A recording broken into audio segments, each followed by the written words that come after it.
Hi friends, అవరి ఇవాళ వీడియోలో ఏం చేయబోతున్నామంటే టీఎస్ ఐసెట్ 2019కి సంబంధించిన వీడియో చేయబోతున్నాము. సో దీనికి సంబంధించి అలాట్మెంట్ ఆల్రెడీ అయిపోయింది. అలాట్మెంట్ ఆర్డర్ మీరు డౌన్లోడ్ చేసుకుని ఉంటారు.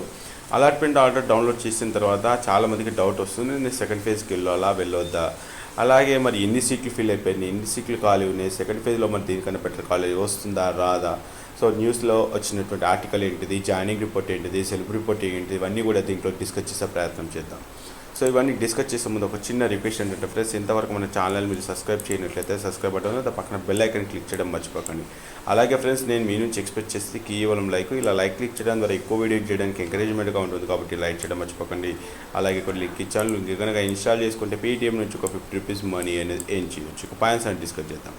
సో టీఎస్ ఐసెట్ 2019కి సంబంధించిన అఫీషియల్ వెబ్సైట్ ఏదైతే ఉందో tsisec.nac.in, ఈ అఫీషియల్ వెబ్సైట్లో సో మనకి చాలా పాయింట్స్ ఇవ్వడం జరిగింది. సో ఫస్ట్ వచ్చేసి మీరు ఏం చేస్తారంటే ఆల్రెడీ మీరు డౌన్లోడ్ చేసుకుంటారు క్యాండిడేట్ లాగిన్ క్లిక్ చేసిన తర్వాత ఇక్కడ ఏవైతే login ID, hall ticket, password, date of birth ఉన్నాయో ఇవన్నీ ఎంటర్ చేసేసిన తర్వాత మీకు download allotment order, self reporting, view, biodata options, so ఇవన్నీ వస్తాయి. సో అవన్నీ కూడా ఆల్రెడీ చెక్ చేసుకుని ఉంటారు. ఒకవేళ మీరు పాస్వర్డ్ కింద మర్చిపోయి ఉన్నట్లయితే ఇక్కడ ఏవైతే మీకు ఫర్గాట్ పాస్వర్డ్ అనే ఆప్షను, అలాగే లాగిన్ ఐడి మర్చిపోతే కనుక ఇక్కడ లాగిన్ ఐడికి సంబంధించిన ఇన్స్ట్రక్షన్స్ ఇవన్నీ ఉన్నాయి. సో ఇవన్నీ బేస్ చేసుకొని మీరు ఆ పాస్వర్డ్ని రిట్రీవ్ చేసుకునే ప్రయత్నం కానీ లేకపోతే లాగిన్ ఐడి రిట్రీవ్ చేసుకునే ప్రయత్నం కానీ చేయండి. సో లాగిన్ ఐడి అయిపోయిన తర్వాత ఇక్కడ మీకు అలాట్మెంట్ ఆర్డర్ అని చెప్పేసి ఉంటుంది. అలాట్మెంట్ ఆర్డర్ డౌన్లోడ్ చేసుకోండి. అలాట్మెంట్ ఆర్డర్ డౌన్లోడ్ చేసుకుంటే అలాట్మెంట్ ఆర్డర్లో సో మీకు ఎలా ఇన్ఫర్మేషన్ వస్తుందంటే హాల్ టికెట్, ర్యాంకు, నేము, జెండరు, రిలీజియన్, క్యాస్ట్ ఇవన్నీ కూడా దీంట్లో చెక్ చేసుకోండి. సో కొంతమందికి ఒక డౌట్ ఉంది ఏంటంటే, సరే ఇక్కడ మా క్యాస్ట్ ఓసీ వచ్చింది, కొంతమందికి ఏమో ఇక్కడ క్యాప్ అని లేకపోతే ఫిజికల్ హ్యాండిక్యాప్ అని చెప్పేసి డిఫరెంట్గా వచ్చింది సార్ మాకు, మరి ఇప్పుడు ఫిజికల్ హ్యాండిక్యాప్ సర్టిఫికేటో లేకపోతే క్యాప్ సర్టిఫికేట్ సబ్మిట్ చేయాలని అనుకుంటున్నారు.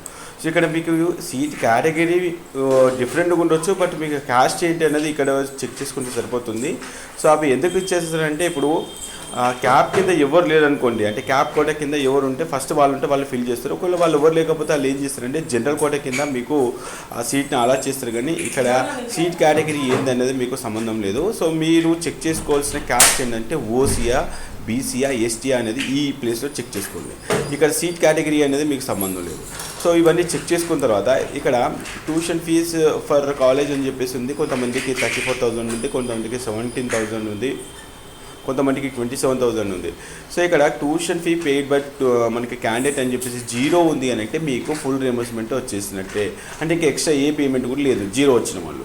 సో కొంతమందికి ఇక్కడ 34,000 ఉన్నప్పుడు 27,000 ఫీజు పోనీ ఇంకా రిమైనింగ్ ఫీజు కట్టమని చెప్పేసి అంటుంది. ఇక్కడ ఈ సెకండ్ లైన్లో ఏ ఫీజు అయితే స్టూడెంట్ని కట్టమంటారో ఆ సంబంధించినటువంటి పేమెంటు మీకు బాటంలో వెళ్తే ఇక్కడ పే ఆన్లైన్ అని చెప్పేసి ఒక బటన్ ఉంటుందండి. ఎవరికైతే పేమెంట్ అడుగుతుందో సో వాళ్ళు ఏం చేయాలి, డైరెక్ట్గా ఇక్కడ అమౌంట్ ఇక్కడ క్లిక్ చేసి వాళ్ళు payment credit card, debit card, internet banking ద్వారా పేమెంట్ చేసేసి ఫస్ట్ పేమెంట్ అంతా క్లియర్ చేసే ప్రయత్నం చేయండి.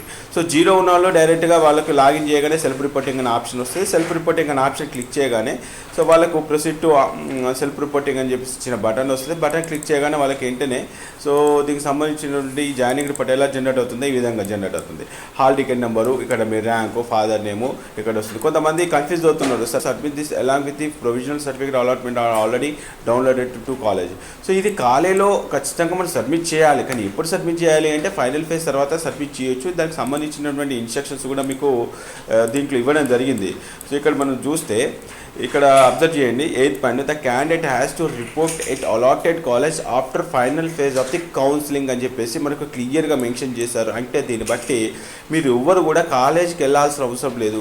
బట్ నేను ఇచ్చే సజెషన్ ఏంటంటే మీరు ఖచ్చితంగా కాలేజ్కి వెళ్ళండి. కాలేజ్కి వెళ్ళేసి కాలేజ్లో క్లాసులు జరుగుతున్నాయా, సో ఈ ఫీజుతో పాటు ఇంక ఎక్స్ట్రా ఫీజు ఏముంది, అలాగే మీకు ఈ వెబ్సైట్లో కూడా అఫీషియల్ వెబ్సైట్లో మనకు ఒక ఇన్ఫర్మేషన్ ఇచ్చారు ఏంటంటే అటెన్షన్ క్యాండిడేట్ అండ్ పేరెంట్స్ అని చెప్పేసి. అంటే ఇప్పుడు ఏదైతే కాలేజ్ ఫీజు ఉందో 27,000 ఉండొచ్చు, 30,000 ఉండొచ్చు, 40,000 ఉండొచ్చు, ఇంకా దానికన్నా ఎక్కువ పెరిగే అవకాశాలు ఉన్నాయని చెప్పేసి దానికి సంబంధించిన సర్టిఫికేట్ కూడా ఒకటి ఇవ్వడం జరిగింది. సో కాబట్టి మీరు ఆ కాలేజ్కి వెళ్తే సార్ ఇప్పుడు ప్రజెంట్గా మీ కాలేజీలో 20,000 చూపిస్తుంది, మీరు ఇంకా ఎక్స్ట్రా పేమెంట్ ఉందా, దీంతోపాటు జేఎన్టీ ల్యాబ్, లైబ్రరీ ఇంకేమైనా ఫీజెస్ ఉన్నాయా, మరి దీనికి సంబంధించిన ఫీజు ఏంటి, మరి ఫీజు ఎంత పెరుగుతుంది, ఇవన్నీ తెలుసుకునే ప్రయత్నం చేయండి. అలాగే కాలేజ్ గురించి కూడా ఎంక్వైరీ చేయండి. క్లాసులు జరగని కాలేజెస్ చాలా ఉన్నాయండి. సో అలాంటి కాలేజీలో జరిగితే మీ లైఫ్ అనేది నాశనం అయిపోతుంది. సో బయోమెట్రిక్ అనేది కంపల్సరీ ఉందండి. ఇది జేఎన్‌టూ పోవచ్చు, ఉస్మానియా పోవచ్చు, కాకతీయ పోవచ్చు, తెలంగాణ యూనివర్సిటీ పోవచ్చు, సాత్వని ఏ యూనివర్సిటీ అయినా as for higher education rules and regulation ప్రకారంగా అయితే బయోమెట్రిక్ అనేది కంపల్సరీ. కాబట్టి మీరు చేరబోయే కాలేజీలో సో బెస్ట్ కాలేజీలో అందరికంటే అందరికి కూడా బెస్ట్ కాలేజ్ రాకపోవచ్చు, మీకు వచ్చిన ర్యాంకును బేస్ చేసుకొని మంచి కాలేజీకి చేరే ప్రయత్నం చేయండి. సో కాబట్టి కాలేజీకి మీరు రిపోర్ట్ చేయకపోయినా కాలేజ్ గురించి తెలుసుకునే ప్రయత్నం చేయండి. లేదు సార్ కాలేజీ ఎక్కడో ఉంది, నేను ఎక్కడ కరీంనగర్లోనో జైత్యాలలో ఉన్నా అనుకుంటే కనుక ఇంతకుముందు మీకు చాలాసార్లు చెప్పాను, ఒక కాలేజ్ గురించి మనం తెలుసుకోవాలంటే వెరీ సింపుల్ అండి. ఫర్ ఎగ్జాంపుల్ నేను ఏం చేస్తున్నాను, ఒక college Shri Chaitanya college of engineering Karimnagar search చేస్తున్నాను గూగుల్లో సెర్చ్ చేయగానే ఆ కాలేజీకి సంబంధించిన వెబ్సైట్ అడ్రస్ వస్తుంది, ఇక్కడ గూగుల్ రివ్యూస్ అని చెప్పేసి కూడా వస్తాయి. సో ఇక్కడ మనకు శిక్ష, జస్ట్ డయల్ ఇవన్నీ ఏంటంటే ప్రైవేట్ వెబ్సైట్ అండి. సో ఈ ప్రైవేట్ వెబ్సైట్లో నమ్మకుండా సో ఇక్కడ గూగుల్ రివ్యూస్ అని చెప్పేసింది. ఇక్కడ గూగుల్ రివ్యూస్ చూడండి, 203 గూగుల్ రివ్యూస్ ఉన్నాయి. ఇక్కడ వీళ్ళు ఇచ్చిన రివ్యూస్ మొత్తం కావాలంటే ఇక్కడ 203 గూగుల్ రివ్యూస్ అని చెప్పేసి సెర్చ్ చేసినట్లయితే సో ఇక్కడ the campus is very spacious అని చెప్పేసి కొంతమంది బ్యాడ్ కామెంట్స్ రాస్తారు, కొంతమంది గుడ్ కామెంట్స్ రాస్తారు, వాళ్ళు ఇచ్చిన పాయింట్స్ కూడా ఇస్తారు. సో దీన్ని బట్టి కూడా మనకు కాలేజ్ బెటరా కాదా అనే ఆప్షన్ కూడా చెక్ చేసుకోవచ్చు. అంతేకాదు ఈ కాలేజీకి సంబంధించిన ఫొటోస్ కూడా ఉంటాయి. ఇక్కడ ఫొటోస్ అని చెప్పేసి అంటే కనుక ఆ కాలేజీకి సంబంధించినటువంటి ఫోటోస్, కాలేజ్ ఎలా ఉంది, కాలేజ్ బిల్డింగ్ స్ట్రక్చర్ ఎలా ఉంది, మరి ఏ లొకేషన్లో ఉంది, హాస్టల్ పెట్టించుకోవచ్చు, ఇంకా బస్ ఫెసిలిటీ ఇవన్నీ కూడా మనకు తెలుసుకునే అవకాశాలు కూడా ఉంటాయి గూగుల్ రివ్యూస్లో. సో అంతేకాదు ఇక్కడ కాలేజ్ వెబ్సైట్ ఓపెన్ చేసినట్లయితే కాలేజ్ వెబ్సైట్కు ఓపెన్ చేస్తే ఇక్కడ కాలేజీకి సంబంధించినటువంటి వెబ్సైట్ ఉంటుంది. సో వాళ్ళకి సంబంధించిన బ్రౌచర్స్ కావచ్చు, లేకపోతే స్టాఫ్ డీటెయిల్స్ కావచ్చు, ఏదైనా కూడా మీకు గూగుల్ విల్ హెల్ప్ యూ అండి. గూగుల్లో మీకు ఎంత ఇన్ఫర్మేషన్ అంటే చాలా ఇన్ఫర్మేషన్ ఉంటుంది, ఏ ఫ్రెండ్ను కూడా అడగాల్సిన అవసరం లేదు. సో గూగుల్ రివ్యూస్ ఫాలో అవ్వండి, వెబ్సైట్ ఫాలో అవ్వండి. ఈ విధంగా మీరు ప్రతి ఒక్కరు కూడా వెరిఫై చేసే ప్రయత్నం అయితే చేయండి. సో ఇది కాలేజ్ గుడ్డా బ్యాడా అని చెప్పేసి ఈవెన్ నన్ను అడిగినా కూడా నేను కూడా ఏం చెప్పలేనంటే ప్రతి కాలేజ్ గుడ్డే. సో అందరు కూడా సిబిఐటి జేబీఐటీలో రావాలంటే రాదండి. According to your rank category ప్రకారంగానే మీకు సీట్ అలాట్ అయిపోతుంది. ఒకటి గుర్తుపెట్టుకొని, మీకు ఏ కాలేజీలో మంచి కాలేజీలో వచ్చినా చిత్త కాలేజీలో వచ్చి చదవాల్సింది మీరే. సో రేపు ప్రొద్దున ఫెయిల్ అయినంత మాత్రం అంటే జాబ్ ఏమి ఇవ్వడు, పాస్ అయినంత మాత్రం జాబ్ ఏమి ఇవ్వకపోవచ్చు. సో ఒకవేళ క్యాంపస్ సెలెక్ట్ అయినా కూడా రేపు ప్రొద్దునే జాబ్ అవ్వచ్చు. కాబట్టి టాలెంట్ మిమ్మల్ని మీరు నమ్ముకొని సో మంచి కాలేజీకి చేరే ప్రయత్నం చేయండి. సో అది కాలేజీకి సంబంధించిన ఇన్ఫర్మేషన్ అండి. సో మీ అలాట్మెంట్ ఆర్డర్లో చూస్తే కనుక అలాట్మెంట్ ఆర్డర్లో మళ్ళీ 8 పాయింట్ అయితే క్లియర్గా ఉంది. మీరు ఫైనల్ ఫేజ్ తర్వాత మీరు కాలేజ్ రిపోర్ట్ చేయండి. కాకపోతే నేను ఇచ్చే సెషన్ ఖచ్చితంగా కాలేజ్కి వెళ్ళేసి ఫీజెస్ వివరాలు అడిగే ప్రయత్నం చేయండి. ఇప్పుడున్న ఫీజు కంటే ఎక్కువ పెరిగే అవకాశాలు ఉన్నాయి. అది మనకు అలాట్మెంట్ ఆర్డర్లో మెన్షన్ చేయట్లేదు.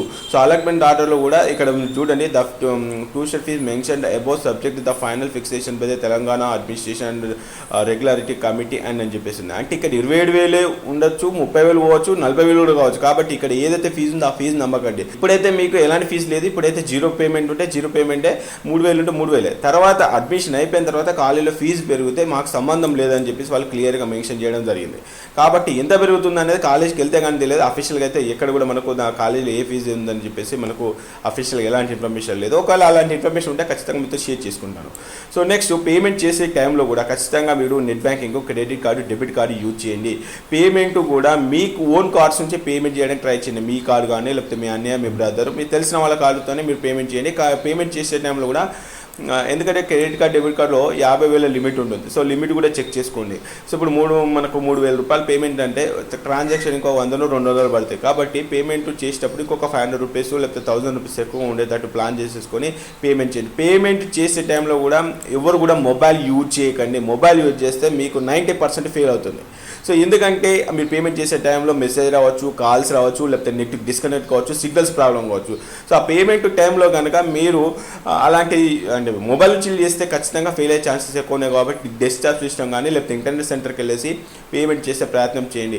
ఒకవేళ పేమెంట్ ట్రాన్సాక్షన్లో ఫెయిల్ అయితే కనుక మీకు మళ్ళీ ఆ అమౌంట్ తిరిగి రావడానికి 7 వర్కింగ్ డేస్ పడుతుంది. కాబట్టి సో మొబైల్ నుంచి అయితే ట్రై చేయకండి. సో పేమెంట్కి సంబంధించిన సో ఇప్పుడు నేను పేమెంట్ చేస్తే సార్ ఇప్పుడు నాకు ఫర్ ఎగ్జాంపుల్ సోన్సా కాలేజ్ వచ్చింది, రేపు పొద్దున్న యూనివర్సిటీలో కావచ్చు, లేకపోతే ఇంకొక కాలేజ్కి వెళ్తే కావచ్చు. మరి ఇప్పుడు నేను కట్టిన ఫీజు ఎటుపోతుంది? సో మీరు కట్టిన ఫీజు ₹1 కూడా ఎక్కడ పోదండి. ఈ కాలేజ్ నుంచి ఇంకొక ఫస్ట్ ఫేజ్లో సో కాలేజీలో సీట్ వచ్చింది, సెకండ్ ఫేజ్లో ఇంకొక కాలేజీలో సీట్ వచ్చింది, ఆటోమేటిక్గా ఈ అమౌంట్ ఇంకొక కాలేజ్కి వెళ్ళిపోతుంది. ఒకవేళ మీకు రావాల్సిన అమౌంట్ వస్తే మీకు వస్తుంది. సో మీరు అమౌంట్ విషయంలో ఏం టెన్షన్ పడకండి, ఒక్క రూపాయి కూడా ఎక్కడ కూడా వేస్ట్ కాదు. మీరు ఏ కాలేజ్ కంటే ఆ కాలేజ్కి జంప్ కావచ్చు, ఏ కాలేజ్ కంటే ఆ కాలేజ్కి ట్రాన్స్ఫర్ కావచ్చు, ఏదంటే అది చేసుకోవచ్చు. సో అమౌంట్ అనేది కూడా ఆటోమేటిక్గా అదే విధంగా ఒక కాలేజ్ నుంచి ఇంకో కాలేజ్కి అమౌంట్ ట్రాన్స్ఫర్ అవుతుంది, మీకు వచ్చే అమౌంట్ మీకు వస్తుంది. ఇంకా ఎక్స్ట్రా పేమెంట్ కట్టాల్సిన అవసరం ఉంటే కనుక అది సెకండ్ ఫేజ్కి సంబంధించిన అమౌంట్ మనం పే చేయాల్సి వస్తుంది. ఆ అమౌంట్ గురించి అయితే టెన్షన్ లేదు. సో ఈ విధంగా సెల్ఫ్ రిపోర్టింగ్, జాయినింగ్ రిపోర్టింగ్ ఇవన్నీ చెక్ చేసుకునే ప్రయత్నం చేయండి. మీరు నేను ఇచ్చే సజెషన్ ఏంటంటే ఒకసారి మీకు న్యూస్ ఆర్టికల్ కూడా చూపిస్తాను. న్యూస్ ఆర్టికల్ వచ్చినట్టు న్యూస్ ఏంటంటే ఇక్కడ మనకు ఎంబీఏలో టోటల్గా ఎంబీఎంసీలు అన్నీ కలిపేసి మనకు ఎంబీఎంసీలో ఉన్నటువంటి సీట్లు ఎన్ని అని అంటే కనుక 23,940 సీట్లు అండి.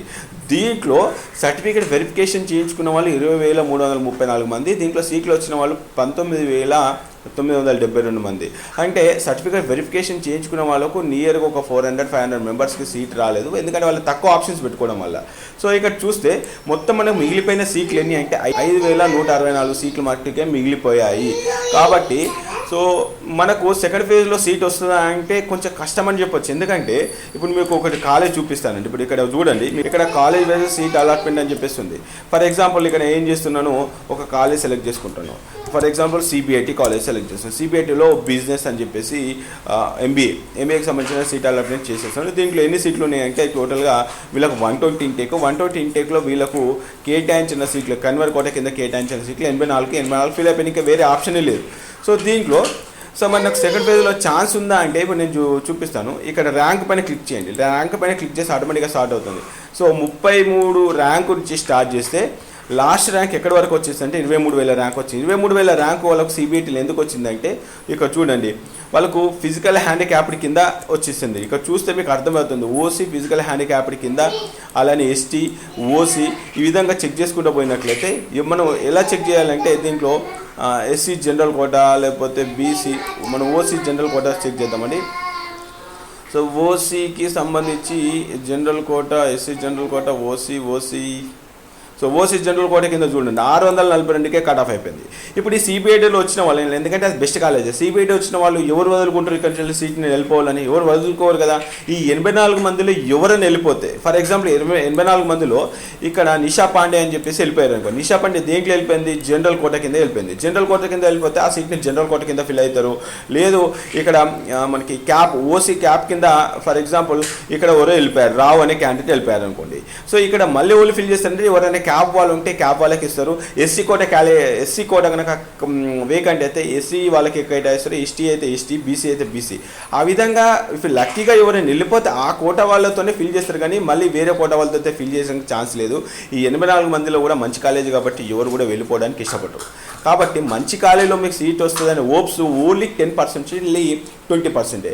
ఇంకొక కేసు ఏంటంటే ఇప్పుడు ఇక్కడ చూసినటువంటి రిజల్ట్స్ ప్రకారంగా మనకు సర్టిఫికేట్ వెరిఫికేషన్ 20,000 మంది చేసుకున్నారు, 23,000 సీట్లు ఉన్నాయి. అంటే సెకండ్ ఫేజ్కి వచ్చేస్తే, ఎందుకంటే సప్లిమెంటరీకి సంబంధించిన రిజల్ట్స్ కూడా వస్తాయి. రిజల్ట్స్ వచ్చిన తర్వాత సో దాంట్లో చాలామంది క్వాలిఫై అయిన వాళ్ళు ఉన్నారు. దాంట్లో కూడా 2,000 ర్యాంకు, 3,000 ర్యాంకు, 4,000 ర్యాంక్ వచ్చిన వాళ్ళు కూడా ఉన్నారు. అట్లా ర్యాంక్ వచ్చి ఫెయిల్ అయిపోయి వాళ్ళు ఫస్ట్ ఫేజ్కి అటెండ్ కాలేదు. కాబట్టి ఇప్పుడు వాళ్ళు కూడా కాంపిటీషనే. కాబట్టి ఇంత కాంపిటీషన్లో మీకు మంచి కాలేజీలో సీట్ వస్తుందనే హోప్స్ చాలా తక్కువనండి, 10% 20% ఉంటుంది. కాబట్టి నేను ఇచ్చే సజెషన్ ఖచ్చితంగా మీకు వచ్చిన కాలేజీలో సెల్ఫ్ రిపోర్టింగ్ చేసి జాయినింగ్ రిపోర్టింగ్ అనేది చేయండి. జాయినింగ్ రిపోర్ట్ అనేది ఇలా ఉంటుంది, admission number, date of admission ఇవన్నీ ఉంటాయి. కాబట్టి మీకు సెకండ్ ఫేజ్లో మంచి కాలేజీలో సీట్ వస్తుందని నమ్మకం పెట్టుకోకండి. ఓన్లీ 10% 20% ఛాన్సెసే ఉన్నాయి. సో కొంతమంది సార్ ఇప్పుడు కాలేజ్ ఫీజు నేను చూసుకోలేదు సార్, ఇప్పుడు 50,000 ఉంది, 70,000 ఉంది, భద్రకా కాలేజీ 80,000 అంటున్నారు, 50,000 అంటున్నారు. అలాంటి ఫీజుకి భయపడి కొంతమంది సీట్ క్యాన్సిల్ చేసుకుంటారు. సో అలాంటి కేసెస్లో కూడా మీకు టాప్ కాలేజీలు కూడా రావచ్చు. ఇప్పుడు సిబిఐటీలో చూడండి, సిబిఐటీ ఎంత ఉందంటే 1,13,000 రూపాయలు ఉంది. సో ఇక్కడ ఉన్న వాళ్ళందరూ కూడా 1,13,000 రూపాయలు నేను కట్టలేనని చెప్పేసి ఇందాక 20 మంది వేరు అనుకో, 20 మందికి మళ్ళీ కొత్త వాళ్ళకి అవకాశం ఉంటుంది. కాబట్టి సో మీకు టాప్ కాలేజీలో రావడానికి ఓన్లీ 10 నుంచి 20% ఛాన్సెస్ ఉన్నాయి. కాబట్టి సో ఎవరు కూడా హోప్స్ పెట్టుకోకండి. అలాగే కాలేజ్ వైజ్ అంటే మీ ఏ కాలేజీలో అయితే అనుకుంటున్నారు, ఇప్పుడు చూసారు కదా, ఇప్పుడు ఓసీ కింద క్లిక్ చేస్తే కనుక ఓసీ జనరల్ కోట కింద చూడండి, గర్ల్స్కి వచ్చేసి 485కి కట్ ఆఫ్ అయిపోయింది. ఈ విధంగా అంటే ఒక్కొక్క కాలేజీలో ఎంత కట్ ఆఫ్ అయింది. ఇంకొక కాలేజ్ కూడా చూపిస్తాను. ఇక్కడ JNT self finance college select చేసుకొని ఇక్కడ ఎంసీఏ సెలెక్ట్ చేసుకుంటున్నాను. సో ఎంసీఏ సెలెక్ట్ చేస్తే సో జేటు సెల్ఫ్ ఫైనాన్స్లో ఎంత కట్ ఆఫ్ అయిపోయింది. ఎలా సెట్ చేసుకోవాలి, ఇందాక చెప్పాను ర్యాంక్ పైన క్లిక్ చేస్తే సో 190 ర్యాంక్ నుంచి స్టార్ట్ చేస్తే అప్ టు 21,000 వరకు వచ్చింది. 21,000 ఎవరికి వచ్చిందంటే ఎస్సీ గర్ల్స్ కోట కింద వచ్చేసింది. సో ఈ విధంగా చెక్ చేసుకుంటూ పోతే సో ఓసీ జనరల్ కోట కింద గర్ల్స్కి వచ్చేసి 1432 ర్యాంక్ వచ్చింది. సో ఈ విధంగా మీకు దాంట్లో ఛాన్స్ ఉందా లేదా అనేది కూడా చెక్ చేసుకోవచ్చు. ఇట్లా కాలేజ్ వైజ్ అలాట్మెంట్ ఆర్డర్స్ అని చెప్పేసి ఉంటే ఇది యూజ్ చేసుకొని మీకు సీట్ వచ్చే అవకాశాలు ఉన్నా లేదా తెలుసుకునే ప్రయత్నం అయితే చేసుకోవచ్చు అండి. సో ఇది మనకు అలాట్మెంట్కు సంబంధించి. ఇదే న్యూస్ ఆర్టికల్లో కూడా మీకు 5,164 సీట్లే మిగిలిపోయాయి కాబట్టి ఈ సెకండ్ ఫేజ్లో చాలామంది క్వాలిఫైడ్ ఉన్న వాళ్ళు ఫెయిల్ అయిపోయారు. వాళ్ళకు సప్లిమెంట్ రిజల్ట్స్ వస్తాయి. సో రిజల్ట్స్ వస్తే ఇంకా కాంపిటీషన్ ఎక్కువ పెరిగే అవకాశాలు ఉన్నాయి కాబట్టి ఖచ్చితంగా ఇప్పుడు మీకు వచ్చిన ఖాళీలో సెల్ఫ్ రిపోర్టింగ్, జాయినింగ్ రిపోర్టింగ్ చేసే ప్రయత్నం అయితే చేయండి. సో ఇది మనకి న్యూస్ ఆర్టికల్కి సంబంధించి ఇది మనకు సాక్షి పేపర్లో ఇవ్వడం జరిగింది. సో టోటల్గా క్వాలిఫై అయిన వాళ్ళు 41,000 మంది ఉన్నారు. సీట్లేమో 23,000 మందే ఉన్నారు. బట్ మనకు ఫస్ట్ ఫేజ్కి అటెండ్ అయింది 20,000 మందే. ఇప్పుడు ఒక 10,000 మంది వచ్చినా కూడా మీకు హెవీ కాంపిటీషన్ ఉన్నట్టే కాబట్టి మీరే బాగా ఆలోచించుకోండి. ఇక సీట్ల కేటాయింపులో ఎంబీఏకి వచ్చేస్తే 17,000 సీట్లకు కేటాయించారు. ఎంసీఏకి వచ్చేస్తే 1,700 సీట్లకు కేటాయించారు. సో న్యూస్ ఆర్టికల్ని బేస్ చేసుకున్నట్లయితే ఇక్కడ కోర్సు ఎంబీఏ, ఎంసీఏ అనే టోటల్ ఉంది. ఇక్కడ ఫిల్డ్ అంటే టోటల్గా మనకు ఎంబీఏలో ఎన్ని సీట్లు ఉన్నాయంటే 22,000 సీట్లు ఉంటే 17,000 సీట్లు ఫిల్ అయిపోయినాయి. ఎంసీఏలో 1,900 సీట్లు ఉంటే 1,700 సీట్లు ఫిల్ అయిపోయినాయి. సో టోటల్గా వేకెన్సీ ఉన్నాయి. అంటే ఎంబీఏ అన్నీ కలిపేసి ఎంబీఏలో ఒక 2-3 టైప్స్ అంటే టూరిజం అని ఇంకా వేరే డిఫరెంట్గా ఉన్నాయి. అవన్నీ కలిపేసి 5,000 సీట్లు వేకెంట్ ఉన్నాయి. ఎంసీఏకి వచ్చేస్తే కేవలం 148 సీట్లు ఉన్నాయి. టోటల్గా మనకు మిగిలిపోయిన సీట్లు 5,164 సీట్లు మటుకే. అంటే 23,940 సీట్లకు 5,000 సీట్లు మిగిలిపోయాయి. మన న్యూస్ ఆర్టికల్ ప్రకారంగా సో సర్టిఫికేట్ వెరిఫికేషన్ చేసుకున్న వాళ్ళు 20,000 మంది. వీళ్ళకు కొంతమంది తక్కువ ఆప్షన్స్ పెట్టుకోవడం వల్ల సీట్ రాలేదు. అంటే వీళ్ళు ఒక 500 మంది ఉన్నారు.